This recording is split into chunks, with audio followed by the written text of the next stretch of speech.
I asked my wife, I said, could you tell me a few things that where I turned the corner and started showing maturity and became an adult? Oh, and And she she just said, started laughing.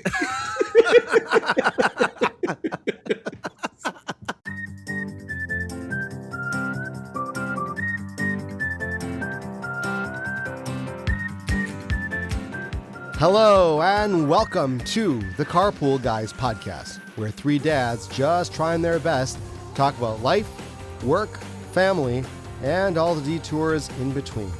We've made mistakes, lots of mistakes, but we've also learned a few things along the way. We don't have it all figured out, but that's never stopped us from sharing our 2 cents anyway. The Carpool Guys podcast is hosted by Asher Dworetsky, John Ackerman, and Dave from Flatbush Tenenbaum. Buckle up, it's carpool time. so the elephant in the room is that John is not here with us. Our fearless leader is not here. So it's just me and you, man. Me and you. And I want to point out that in approximately 2 years of podcasting with John, this is his first one that he's missing. That's crazy. And I think that's a real problem for us. It is a real problem. I mean, that's the record. Cal Ripken Jr. is no longer. I mean, and people don't realize what he does for the podcast. You know, he literally does. Like, are we even recording right now? I will check multiple times. I did not press record. So I press record. It says record on top. Now, I'm not sure. I hope we're recording. I'm, whatever. It's true. We tried this 4 times beforehand and we didn't record. So all that amazing wisdom is lost to whatever. So, John, we miss you. Please come back. And obviously, speaking of, without John here, we have the opportunity to be our own substitute teachers. Oh, gosh. And I just want to, I can't talk substitute teachers without bringing back in my Flatbush days, we had Mrs. Bach. And Mrs. Bach Should live and be well? Or I don't know. She'd probably be like 150 at this point. Okay, so whatever. It's possible. It's possible. It's possible. It really is. I mean, she might still if she should live and be well. She's a listener. If anybody knows, but one thing about her was, usually when you have a substitute teacher, you're misbehaving, and believe it or not, for the audience, I was a great student, and I never misbehaved, and I really was just an awesome student. But when Mrs. Bach was the substitute, I'm not sure if that was meant to be like, I don't know. I didn't know if I was supposed to laugh at that or not. So when Mrs. Bach was the substitute, though, she was a friend with my grandma. Oh. So I couldn't misbehave. And I think I behaved better for the substitute than I did for my regular teacher. So I think that might be a first anywhere, that I actually behaved for the substitute teacher. So Miss Bach, thank you. Grandma Selma, miss you. But that's my substitute story. Wow. You know how it's really going to mean a lot to Miss Bach, who is right now 150 years old. It will mean a lot. The problem is, and I think that's going to be our conversation in a bit, we don't realize how old we've gotten and how old we are. Oh, God. And the truth is that when I was in 4th grade and I had a substitute teacher, or any of our teachers, they were all old. Right. But what was old? Yeah, that's a good question. Like, what characterizes old? I don't know about you. For a long time, anytime I would tell someone my age, they'd be like, oh, you're young. Like, when I would tell adults. I'm not sure if it has stopped yet, but it's certainly, I don't get it as much from, like, people in shul. It's like, oh, I'm 41. They're like, oh, how much Advil did you take today? It's like, it's definitely starting that I do feel like I am due for a tune-up, and you feel like it's getting there. No, that's for sure. Yeah. You had a substitute teacher story? I did. I had a substitute teacher story. When I was in 6th grade, we had a long-term sub. I'm pretty sure I think her name was Mrs. Henry. I'm pretty sure. We'll have to get this from there's a famous dentist this story is about that I'm not going to say his name. It actually is the second time today that I'm mentioning him. Oh, yeah? Yeah, Juan was actually recommending him as a dentist. He was chewing, I think he was chewing on a pen cap or no, it was a candy. I actually saw him once and he told me it was a candy. And he started choking in class. Oh, wow. And Mrs. Henry ran over and she gave him the Heimlich maneuver right there in front of all of us. And she saved his life. And it was an incredible, incredible thing. This was like, I'm sure there was Hatzalah at the time when I was in 6th grade, but like it was, doesn't feel like it was like it Well, now. Hatzalah's not going to get there. That's incredible. And I was in Long Beach, so like this kid's life was literally saved, and Baruch Hashem is a very successful dentist right now. So thank you, Mrs. Henry. Again, you should live and be well. Thank you for listening to our podcast. We really appreciate it. We are the official podcast for all substitutes. This is, in fact, what's being played in a classroom right now. Where there's a substitute somewhere. When there's a substitute, Mrs. Bach and Mrs. Henry are teaching together, playing this episode. Indeed. I actually got my career started as a substitute in HAFTR. I started in January as a substitute teacher. And it was actually a really incredible moment. This is something Rabbi Barry Hammer, Zichur Tzadik Livracha, who passed away last year. He was instrumental in helping me get that job. But his sister was the principal there, and they were looking for subs, and he made the connection, and the rest is history. I subbed there for 6 months, and then I got a job eventually as an assistant Rebbe, and then a Rebbe, and then social worker, and the whole thing. And now it's all in. Really, it is Rabbi Hammer's doing, and I remember when he passed away. I remember sharing that at the Shiva because I really gave him a lot of Hakaras Hatov. He really was special. And the truth is, I'm assuming that you actually taught the class. There are different caliber of substitutes. So I was young. So when I was young, I really did I put a lot of work into it. I looked at it as like a task, and I really enjoyed it, and I really put a lot of my efforts into it, and I was like fine tuning my craft. There were kids who like really liked me as a substitute, and then now if I ever have to sub, I like sit down. I'm like, okay, everybody, take out your Chromebooks, do whatever you want. Like it's funny. Then or watch videos, pull in the TV, or play games. We don't need to pull in the TVs anymore because there's a TV in every classroom. Yeah. I remember, I think this is a good segue into our real topic. But I remember when I was coaching basketball in HANC, and it was my first season, and I walked into the classroom, and it was halftime. And I walked in, and there was only smart boards in that class. Yeah. And I'm like, I think that was my classroom, by the way. And I started like writing one thing, and the next line was erasing, and the kids were trying to show me how to use it, but I was like every other dot that I was making. Finally, I took that coaching board that I have and I put it up, and I started just drawing on the coaching board. Oh, yeah. I mean, that's the only reason why we lost that game. That's the only reason. That's the only reason. It's an unbelievable story also because you went on to win the championship. You didn't lose a single game the rest of the season, and the rest is history. Yeah.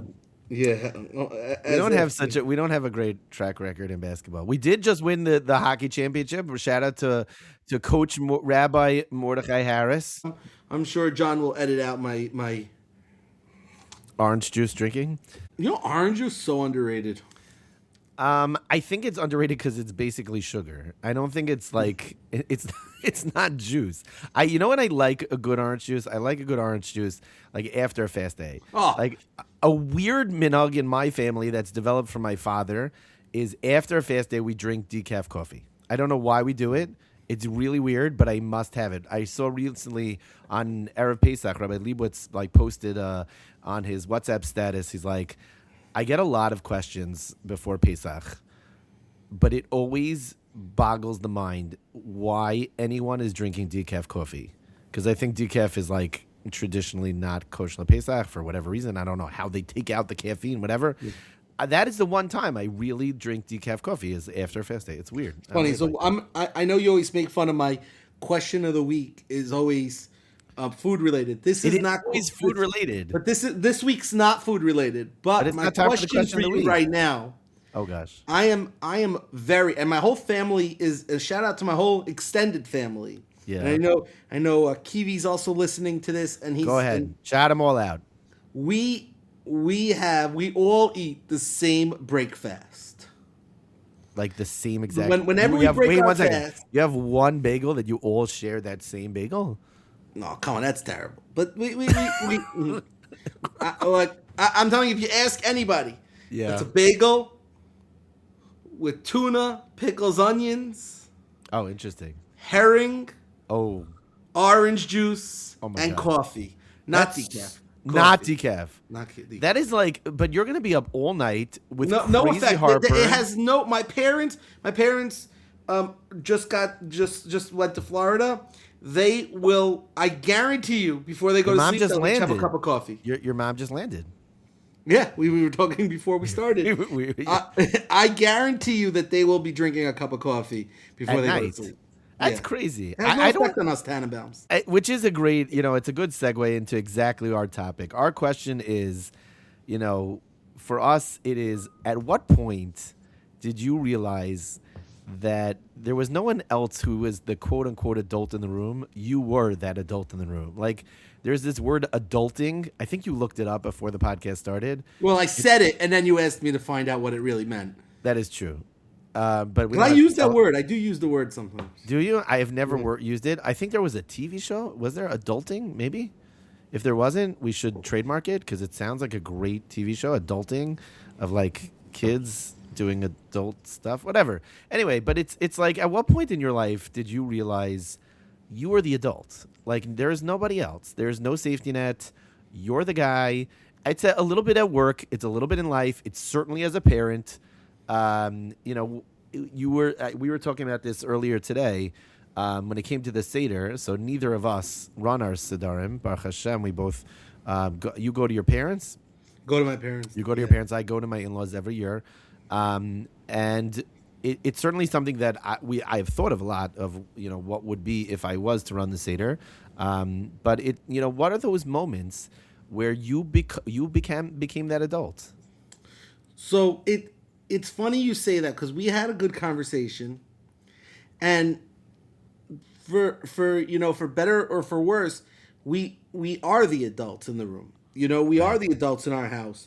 I did go into shortly before we started.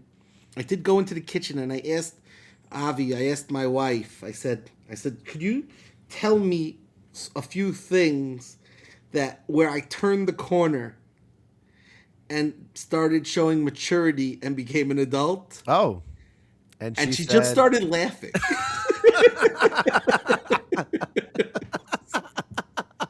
so I'll be honest with you. I don't know that I'm like fully equipped for this. I mean, I will start by saying, and also after one of we just had a shul meeting, and I was talking to Yaakov Miller, and we were both talking about how like we've hit the point where we get like workups.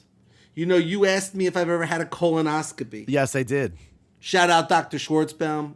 Indeed. Great colonoscoper. Good guy. I actually, I think the audience will appreciate this.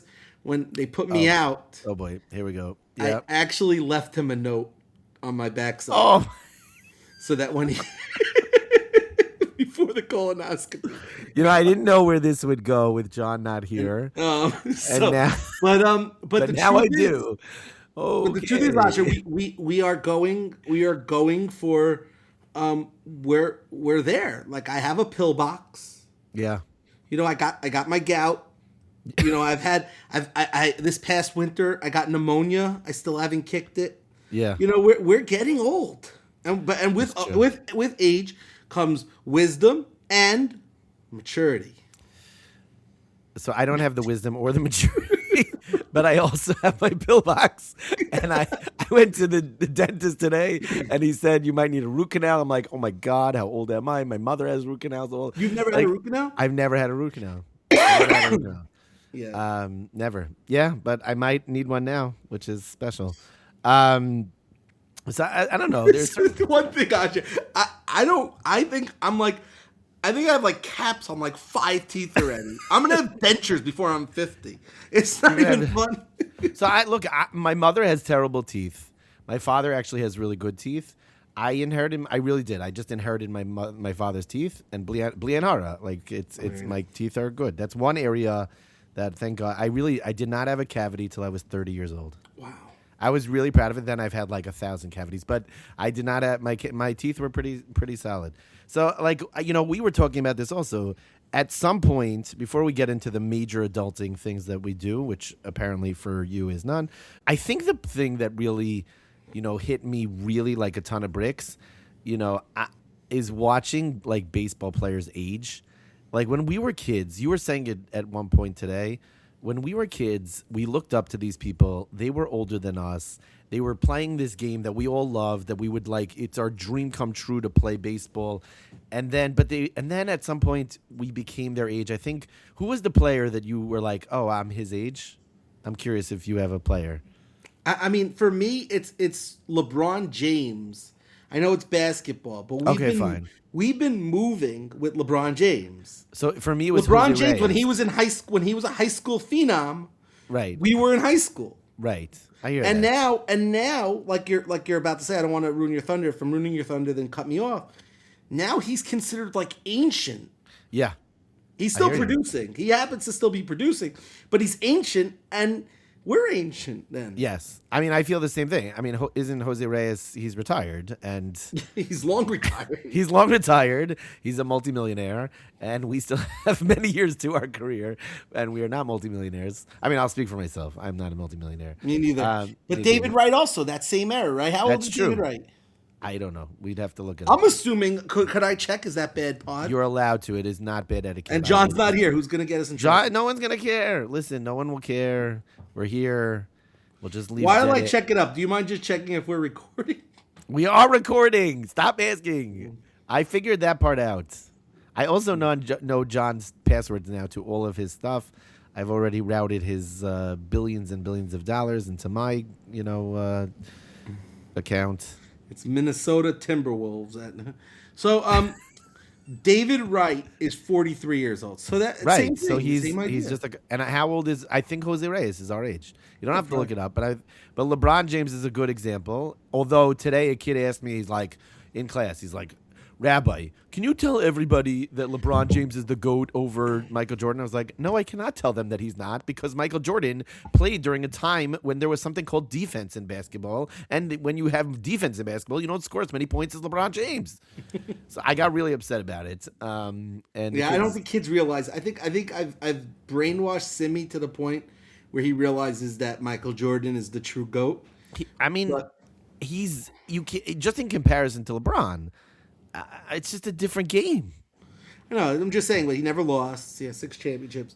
But I think one thing, just to get back into that, is also, I love, and you know this in me, I love seeing like athletes, taking pictures with them, or yes. The players. You have some great stories. And the one thing that we've turned the corner is, at this point, is the one thing I guess I'm a little bit more mature about. Are they asking you for your autograph now? Oh, that's ever since I became a library trustee, I've been signing autographs like it's nobody's business. But one thing that does come up is I would prefer to take a picture of Simi or one of my children with the player than me. So I'm living it through them. You would rather take the picture. So unless I have no kids around, and I bump into somebody. But right. But like, for example, we saw some of the Islanders. So Matthew Schaefer, the young phenom, who's 18 years old, who is old enough to be our child. Just realize that. Yeah. Many of our friends do have 18-year-olds coming back from Israel. It's just. But it's crazy. I mean, you were telling me also, like, my son is going into high school. You have a high schooler. It's crazy. It's insane. It's like one of those things where we are realizing that we are getting to the point where we are the age where we thought of our parents as adults, and now we are that age, and it's scary. It really is. Scary. And I would rather take a picture of them, with that, and I post it. I'll put it in my book the same way. It's Sibi, or Tsivi, or whichever one of my kids with that player or whatever. Right. I feel too old to do that now. Like, hey, you're 22 years old. I kind of have a little man crush on you because you're my favorite baseball player. Can I take a. Yeah, you're not there anymore. So I mean, look, certainly there are things, definitely at work there have been issues that come up, and you don't always look. There are people that were my supervisors. I still call them. I don't know about you, but I just did it today. There was something that came up at work today, and I wasn't sure 100% how to handle it. I handled it as best as I could, but then I called somebody who was a former supervisor of mine, and I ran it by them. And I think that's part of also the adulting process, too, is realizing you don't have to know all the answers. I think when we were kids, we thought the adults needed to know all the answers. But when you get to this age, you realize you don't need to know all the answers.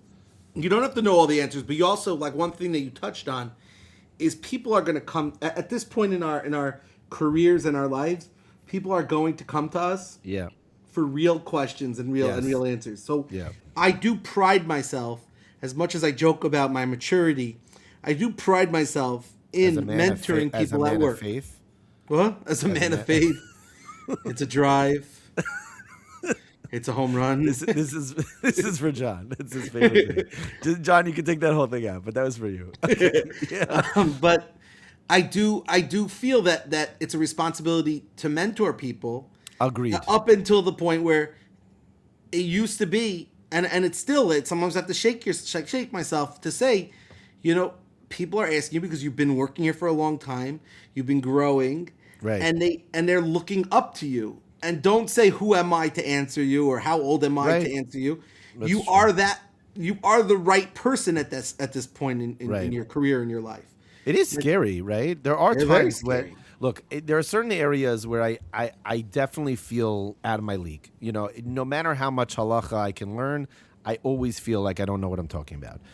It's just one of those things. My mind doesn't think that, okay, obviously, if you forgot Yala V'yavo, that's something that I could give you an answer. But there are certain things like I don't know in that way. But you're right. In terms of certain policies, procedures, best practices, whether it's teaching or some parts of therapy, not everything. In therapy, I always feel like every client is different. Every human being is different. So it's a little bit different. But now that we are quote unquote adulting, do you feel like you're trying to do things differently than some of the adults or the people that you started? You mentioned once Peretz Achbaum, who was an incredible mentor to you, but do you feel like you're trying to blaze a different path so that you're trying to help out that future generation a little bit differently? Personally, no. I mean, I don't. I'm no. I don't know how to answer. Because I think when I started, you stumped me. Well, no, I'm saying when I started, there was a lot of this attitude of like sink or swim.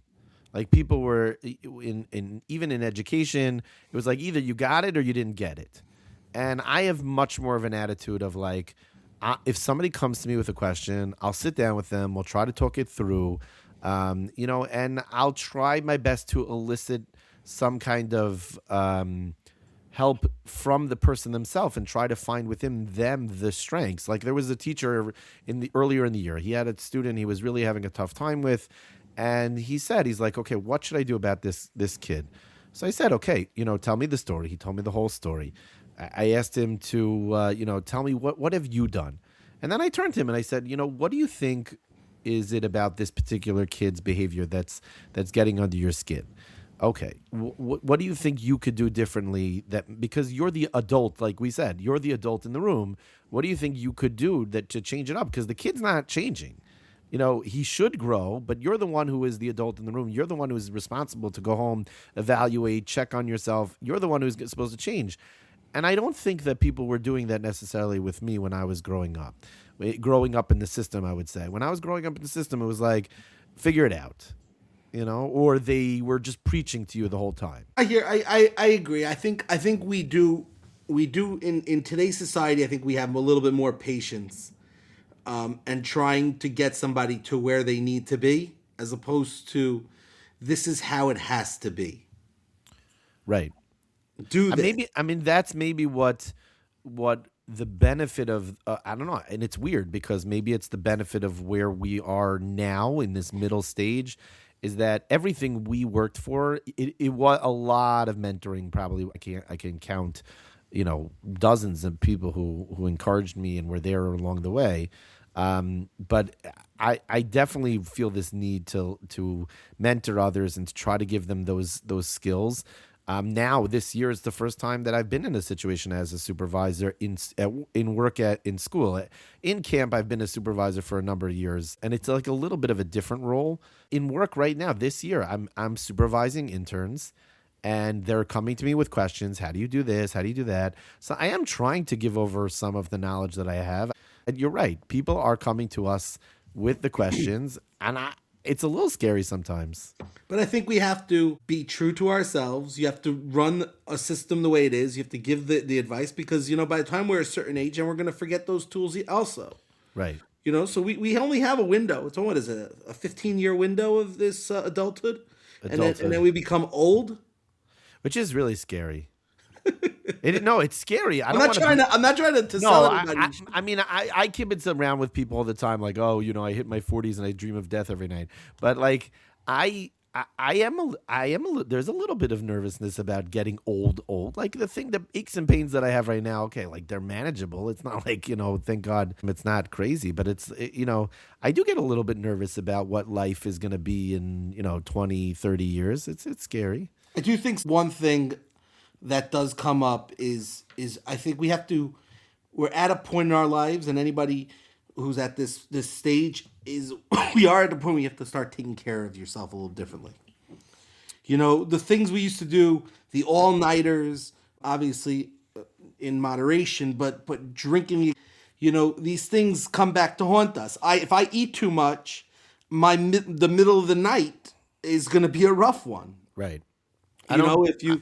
Drinking, I'm not. I've never. It's weird. I've never been a fan of drinking for myself, and I honestly am not a big fan of drinking for other people. No offense to those people who enjoy it. It's one of those things. Like, I don't love what it does to people. I was like traumatized in Israel watching people get drunk on Purim. It was like horrible. But I hear what you're saying. Yes, drinking in moderation. I'm just saying. I'm saying is that. Obviously, safe drinking. If you're drinking, don't drink and drive. Don't drink too often. If you have a problem, seek help. Yes, all that stuff. But the recovery is not the same. Yeah, I go to all-you-can-eat Chinese, and I'm not okay 3 hours later. And I think that I speak for myself. Half the time I take Lactaid pills, or I know that I'm gonna need to to. You got a pregame. It was, one of those moments, I guess, that was the adulting moment. So I always have this pre-fast routine where I drink a lot of Gatorade before a fast. I think the moment when I realized I was an adult was when I threw an antacid into the pre-fast routine. That's when, like, when because I do too. It's coming. You're going to wake up in the middle. It's the worst thing. But I think it was 1 year, I woke up like Yom Kippur morning with terrible heartburn. I was like, this is horrible. This is just not pleasant. And I'm going to have to live the rest of the day with like this. I mean, don't get me wrong. There are other people who have much worse, but like, it's just not pleasant. It's not great. But yeah, go ahead. No, I'm saying we really have to take care of our health a little bit differently. Yeah. We have to change our mindsets in terms of, you ever watch those commercials of "Don't be like your father"? Yes, I find those commercials hilarious. Yeah. But the truth is, like, oftentimes we find ourselves doing certain things, and as much as we those commercials are funny, there are certain things that our parents did around the house that, like, I wish I knew how to do. Right. Like, change a screen of the window. Or obviously, I'm learning. I mean, when I first got married, this shows a little bit of maturity. When I first got married, I was so excited. We had some nice pictures that people gave us as gifts, Right. And the picture of, I remember I had a rabbi learning with a child, and it was such a nice artwork, and I hammered it into the wall of my apartment and all over the house. And one night, I'm telling you, and this is not to make light on anybody. We had the Israel episode. One night, we heard boom, boom, boom. And we're like, what the heck just happened? I like hit the floor. Javi hit the floor. We go into the living room. Every picture that I hung up had fallen. And then I learned you need to drill a hole, and you put in those yellow plugs, and then you re-drill, and then it anchors it into the wall. Yeah, I still don't do that. I was 30, I think 35 years old until I realized that. Yeah. You know, fair. I mean, it's maturity, guys. Open your eyes. It is true. That's a fair point. No, I mean, hanging up a picture frame is big. I just had to snake a toilet in my house. That was a big deal. Very big deal. Very proud of myself. Nice. I think there are like 20 snakes in my toilet because I still haven't figured out that system. I will tell you one thing. When you're able to figure out something like that and you save yourself money, no offense to like the plumbers, but when you can do it yourself, it's like a big simcha. Like you're really proud of yourself and you're like, I just saved us X amount of dollars, $500. And my wife looks at me and like, good for you. Go fix something else. It's like, you know, but yeah, it's exciting. You ever go into a store and see a piece of garbage that like 20 years ago you would have bought, no questions asked, like a tchotchke? No, one thing about Chol Hamoed that was funny, I was very proud. It was next generation. I was in a Toys R Us. They have a Toys R Us in Tanger Outlets, by the way. Oh, wow. And I was in Toys R Us, and Tzivi, my oldest, comes to me. She goes, Daddy? And she shows me this little toy. She goes, I need to buy this. And I need to buy it and do it to Simi. And I take a look, and it was a prank. Oh, no. And I'm telling you, it was such a turn in life. Because 2 years ago, 2 days before that, I probably would have bought it. Now I'm letting the next generation enjoy it. And I'm telling you, Simi's going to kill me when he hears this, but I'm going to say it anyways. It was epic. It was epic? Tanger Outlet, and it was one of those things. You ever see those things with the different, like the glasses? Like yes, yeah. That change the shapes. Kaleidoscope. The Kaleidoscope. Yeah. And he's going like this. Okay. And he's spinning it, and he goes, "This is really cool." I'm like, "Yeah, what do you see? Is that cool?" And he goes, "Yeah, it really is cool." He goes, "Daddy, look." And then he had this black. I have the video. I'll send you the video. I want to see that. It was great. It was absolutely great. But you bought it, so you didn't stop yourself from buying it. No, I didn't buy it. I gave Tzivi money to buy it. Okay. So to come full circle, now I understand where Avi's coming from. There have been moments in my life in the last few years that I've turned to my kids. I'm like, no, I'm not letting you buy that. That's garbage. There's no reason for us to buy that. And I do appreciate, like, that couldn't come from me anymore. So let Tzivi do it to him. Let Tzivi do it. So you're passing on the torturing your children to your children. That's good. I want to give a shout out. I felt bad because Aaron's birthday came up. Aaron is an avid listener, as we know. Oh, absolutely. My Great kids listener. are big listeners to the podcast.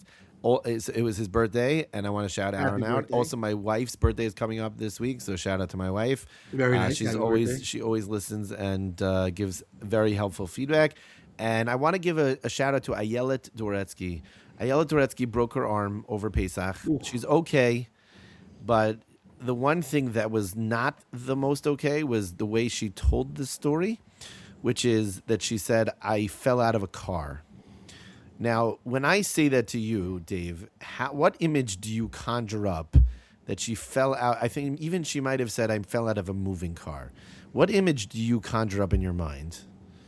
Well, I have images of what I did to my daughter while my wife was in Israel. Okay, you can choose not to tell that story. For anybody who doesn't know, when my wife was in Israel, Leia, my child, who really is like, no offense to any of my other children, but she's like the best with my little one. Oh. And we were leaving a basketball game, and she was putting Simone into the car, and she was asking me questions about what we're going to do when we get home. So I really thought she was in the back seat. It was taking a long time.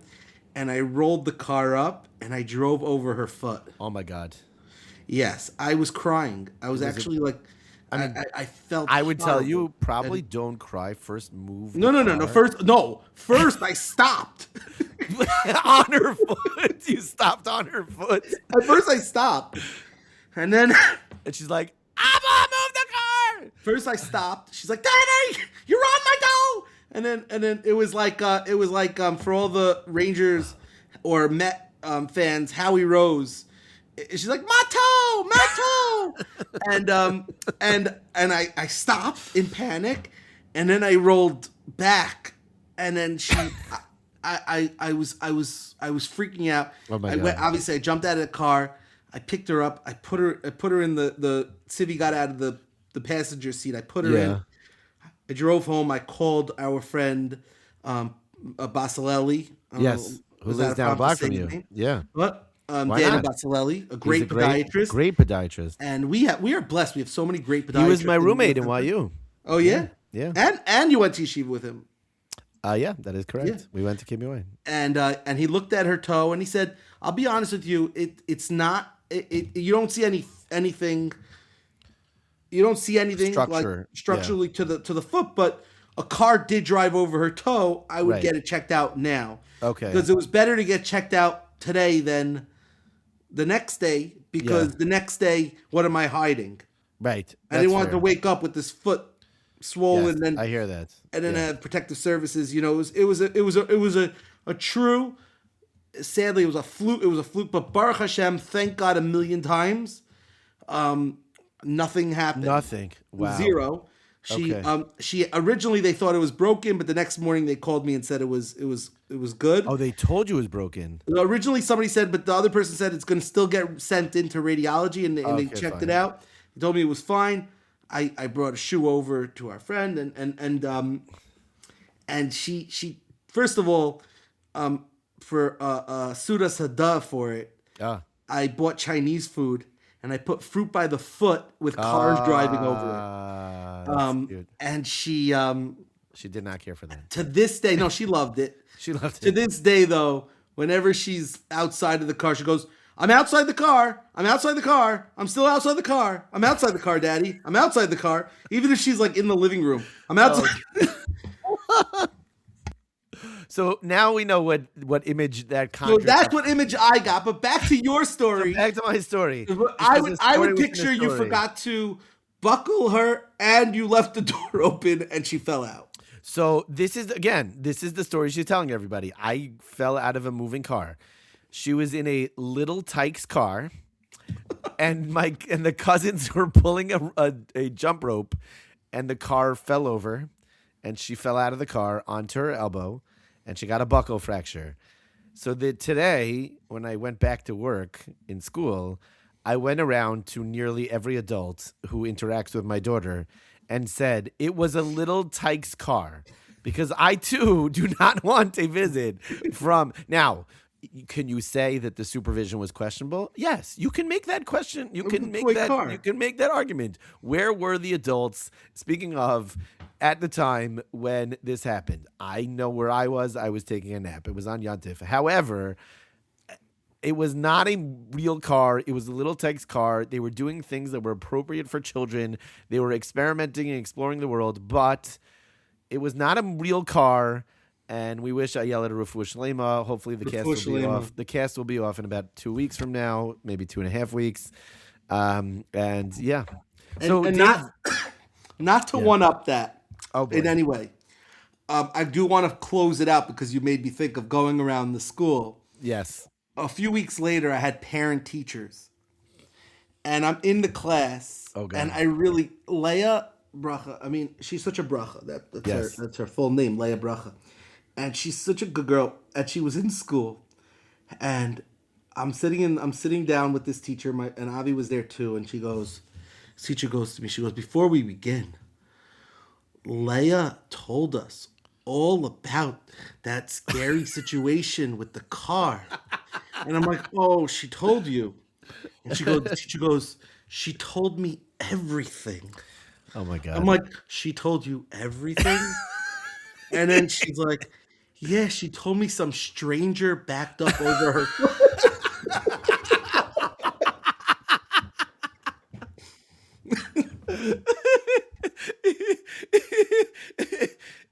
Went home. I gave Leia such a kiss.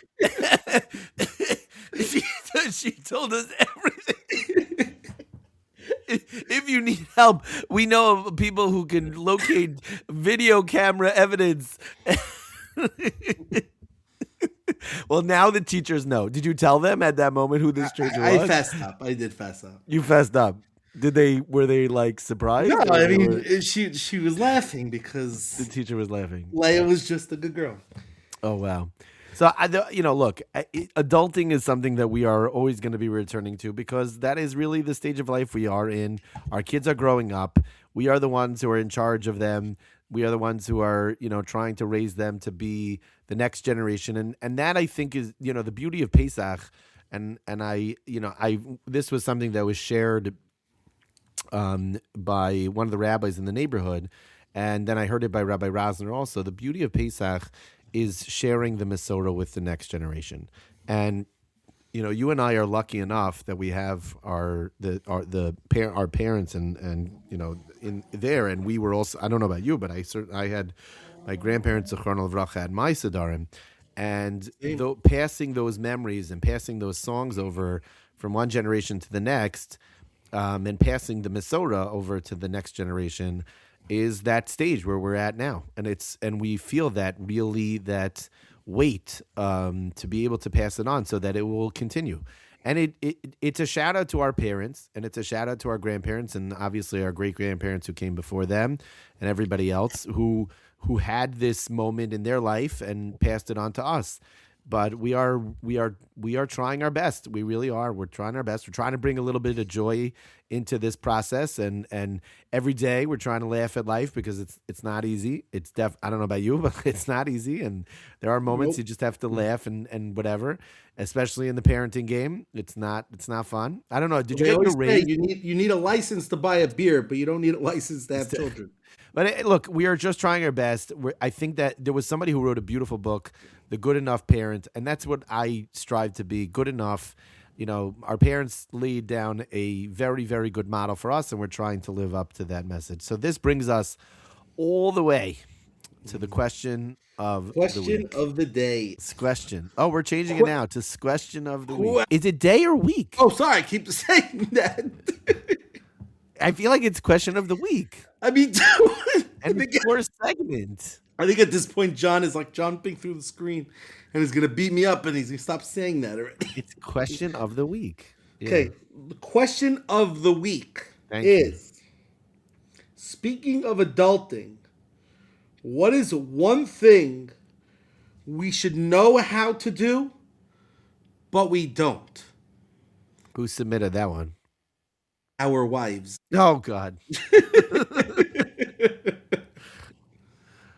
I think if you asked my wife would probably say, like, make Shabbos. There are certain pieces of Shabbos that I could make. Like, I could make a London broil. I make the cholent. I think that's about it. So I could do those things. And then, like, I can make a meat pie which I haven't in a while. But I can't make a whole Shabbos. I could probably buy food for an entire Shabbos. Like, I know my wife is, like, it's her birthday this Thursday, Mitzvah Hashem. But I think that something, if I was able to do it, if I was able to, like, make all the food for Shabbos for her, I think that would be a huge present, but I can't do it. I hear that. It's funny. I made it about food, even though you told me not to do food. I know, and then I made it about food. You told the food question not. But I think I made it a fair food point. Yeah, I agree. I think with me, it comes down to I don't pay bills, right? And I don't. I'm going to do two things. I don't pay bills, and I don't know how to set the thermostat. So I know how to set the thermostat. I don't know how to set it again. It's been set when we moved in the house. I figured it out 12 years ago, and now it's the same exact thermostat since then. I had the same thing with the lights. At some point, I figured out how to do the timer. I don't know how to set anything. I figured out how to do the timer and the lights, but then we just got new lights, and that's going to be the next time I have to figure out how to turn the lights back on and off for Shabbos. Before we started, I told Avi, I said, I'm very hot. Usually most adults would Okay, you're hot. Get up and change the thermostat. I don't know how to do it. So you tell your wife, can you do that? So well, I didn't ask. She's I'm like, going to put all the cards on the table. Paying bills, figuring out taxes, doing laundry. I have no idea how to do laundry. A few years ago. oh, so I learned you. Yeah, I'll So tell you I know how. If I have to figure it out, I know how to do it. But my wife actually, like, she was telling us when at some point we had a babysitter for our kids, and we've aged out of that. And one of the things that the babysitter did for us, which was very helpful, is they did the laundry. But once we no longer had a babysitter, so that really did fall on my wife, which was not fair to her because my wife does everything else. I am very, very, one thing I'm very good at, I'm very good at sitting on the couch. I'm very, very good at it. I don't know about you. It's an expertise. I mean, whatever. So my wife was like, I need help with the laundry. So I had a creative solution, but it was not me doing the laundry. We drop off a good portion of the laundry at the laundromat, and we pay for it. It's like $1 a pound. We make it into a game. We cut, but it was like cutting a corner to help my wife. It does help her. It does create now another thing on her list, just a shout out to my wife, because now she has to remind me to drop it off at the laundry and to go pick it up. And I have to ask her for cash because I never have cash on me, and the laundromat doesn't take a credit card. you go to the one where they take checks or cash. I don't I don't drop it off there. I do the one by Anshe, they're very nice. They know me now. I have a nice rapport with them. 3 weeks into doing this, they'd raised the prices on us, which was so nice of them. But regardless, it's nice. It's a nice. I'm not saying it's a nice thing. It cut that corner. Obviously, we were paying a certain amount of money for the babysitter. We're no longer paying that money, so now we have a little bit of extra money. So it was one of those things that was just not extra money, but it's not that same thing. So we were able to spend some of that money on this. But there's a lot of things in life that I'm not good at. So with laundry, it's funny because I actually never did laundry, and then when my father-in-law passed away, my wife turned to me, it just said like, I don't think you could wait 7 days and not do laundry with the kid for the kid. Oh wow! So when she was sitting Shiva, so she really like, I think one night she gave me like step-by-step instructions. Wow! And then this year when she was working in camp, she's like a division head in Kaylee. Yeah. She literally put Post-its around the house with instructions, how to make the coffee, how to do this, how to do that, and a lot of the things was the laundry. And the truth is I went 2 weeks. The first week I was fine. The second week I stopped in Walmart for underwear and undershirts. All you have to do and is the turn third it week inside out. Was I You're couldn't. Fresh. I did that already, and I went commando also. But the third week, I finally said, okay, I got to follow the instructions, and I did laundry. And I did it pretty well. Did everything come out pink? No, I don't think that's a myth. No, I don't think it's a myth. I think it's if you put colored with the bleached whites. If you put something red with white, yeah, with the whites, yes, with the bleached whites, it's bleached. Yeah, it's not gonna go good. Yeah. No, that doesn't go well. Or I remember. I don't know if we want to say this, but I remember one summer. It's a good shout out. It's funny. Okay. Yoni Bindiger. Oh, Yoni Bindiger. Yoni Bindiger once put a suit in the camp laundry. Ooh, I wonder if he remembers this. I haven't seen Yoni Bindiger in 30 years. I think he's opening up a practice in West Hempstead. What does he do? He's a dentist. So so I'll never forget Bindiger sat there with his suit that was shrunk as anything. Yeah. Do you remember that? It was in It's like Minnesota. a vague memory in my mind, but at the same time, now I'm thinking about. By the way, shout out to Twillery, who is not a sponsor of us, but they could be. John told me that his Twillery air suit or air jacket you could throw in the laundry, which is pretty amazing. I didn't know that. That's cool. pretty amazing. Dave, I think we didn't think we could do it. We didn't know if we could do it without our fearless leader. Mm-hmm. And here we are. We still miss him. We do miss him. Look, we can't do this without him. And no. Lord knows. Who's editing it? I was about to say that. I mean, he has to listen to just make sure that we did an okay job. But we definitely miss him. And he will be back. For those people who are worried about him, John will be back. I checked in with him today. Baruch Hashem, he's feeling good. And he will be back. In a few weeks, we actually have we're working on some very, very special guests, and keep the feedback coming. Don't forget to like and subscribe, but keep the feedback coming. What am I supposed to do? No, the like and subscribe button. Oh, the like and subscribe button, yeah, right there. But keep the feedback coming.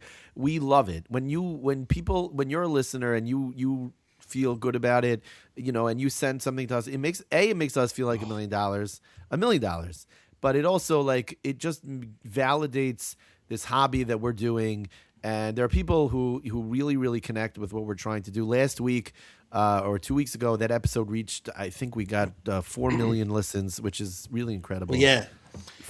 Maybe it was 5 million. And when you scream, I think it was 4 or 5, right? 5, yeah, maybe 5. And when you scream random comments about the show on like a Yontif walk, I love that. Is that true? You got that? Yeah. Yep. I just get the random anti-Semitism. Yeah. So somebody screamed. It was based on our video, but still same idea. Somebody screamed to me. It was Chigger from around the block, and he screamed, "Save us some Reese's!" And it was off of the video that we all made. There you go. That's so cute. So it was cute, and I appreciate it. And we do appreciate when you scream things about the show or give us criticism. We're open to anything. We don't love the anti-Semitism. No, we get a lot of that. We do get a lot of it. More John. I mean, he's the one who posted on his social media, and it's funny. What was the last? The last one? It's on my video about the frosted flakes, the 25% off. Section. The guy was like, "I'm so glad we got rid of your kosher section." First of all, frosted flakes are not in the kosher section. Second of all, they made it bigger, and third of all, why? And then we dug into this guy's profile, and it's like on peace and equality on all of Earth. It's like, and yet you feel the need to be a troll. Okay, look, you know what? Haters gonna hate, and that's just the way it's gonna be. But shout out to John Ackerman, Refuah Shalema to him, Refuah Shalema to all those in need, and we're always thinking of our brothers and sisters in Israel, both physically and spiritually. And we want to thank all of our listeners. Don't forget to like and subscribe. Don't forget to share. What John will probably fill in the real thing because I have. And don't forget to say Sphira. Oh, don't forget to count Sphira Omer. Yeah. That's true. Whatever night you're listening. Last night was. Something. Insert. John, please insert what last night was. And don't forget to just love your neighbor. Aw. I don't know. I couldn't figure something out.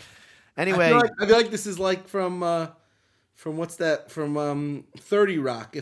If you just keep it recording, you're just going to keep talking. Somebody once told me, one of the rabbis in the neighborhood, he's like, you speak really nice, but your dismount is terrible. It's true. I don't know how to end. I'm like up here and I'm like, people, you're the best. Happy. Did we talk about? Okay. All right, people. Thank you so much for listening. Be well. Stay well.